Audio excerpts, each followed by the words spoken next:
Sad news, fictional story. £1,000 sisters. Amanda Halterman reveals her current health status.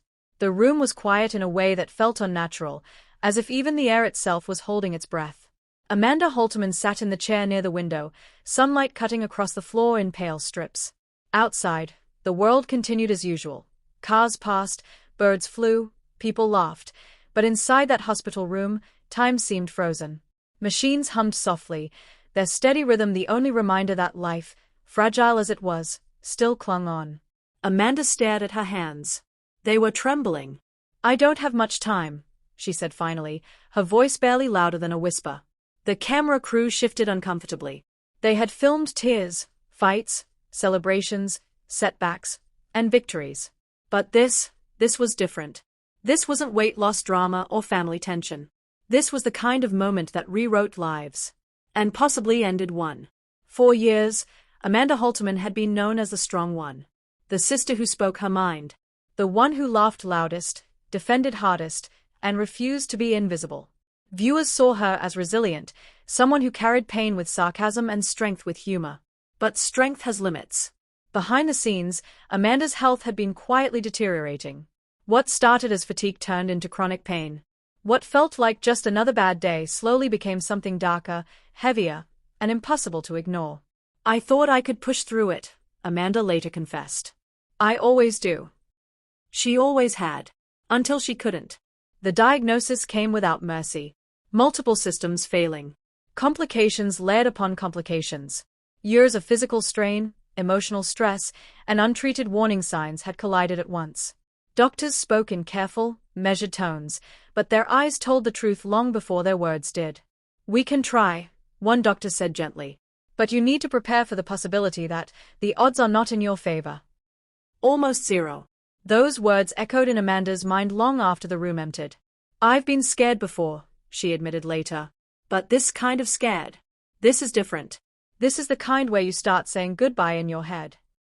Telling her family was harder than hearing the diagnosis. Tammy cried openly, her sobs raw and unfiltered. Amy sat frozen, as if moving would shatter something inside her forever. The walls that once echoed with arguments and laughter now absorbed grief like a sponge. "This ain't fair," Tammy said through tears. "You're supposed to be the tough one." Amanda smiled weakly. "Guess even tough ones get tired." For the first time, Amanda let herself lean on them. No jokes. No deflection. Just truth. "I don't know how much time I've got," she said. "But I don't want to spend it pretending I'm okay when I'm not." At night, when the lights dimmed and the machines grew louder, Amanda's thoughts became unbearable. She thought about her children. About birthdays she might miss. About conversations that would never happen. About apologies she hadn't said yet because she thought she had more time. "I always thought I'd fix things later," she said softly during a late-night interview. "Later ain't promised." The hardest part wasn't the pain. It was the waiting. Waiting to see if her body would respond. Waiting to see if tomorrow would come. Waiting to see if hope was cruel or necessary. When Amanda asked to speak directly to the camera, the crew knew this wasn't just another confessional.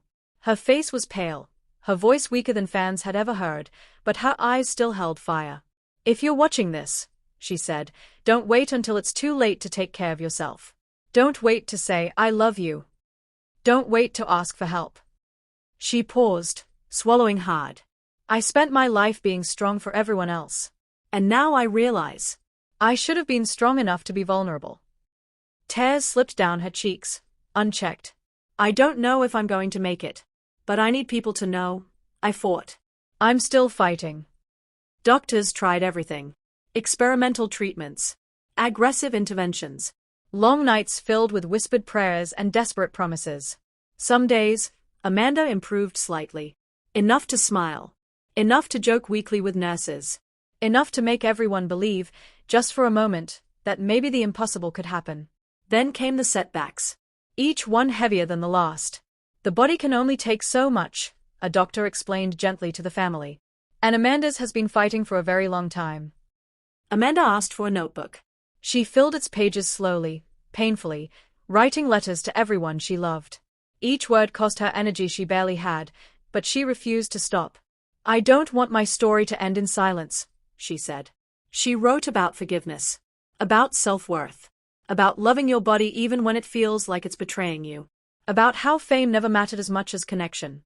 One letter simply read, "I hope you remember me laughing more than you remember me hurting." As her condition worsened, one truth remained undeniable. Amanda was still here. Breathing. Fighting. Existing against impossible odds. "Almost zero doesn't mean zero," she whispered one night.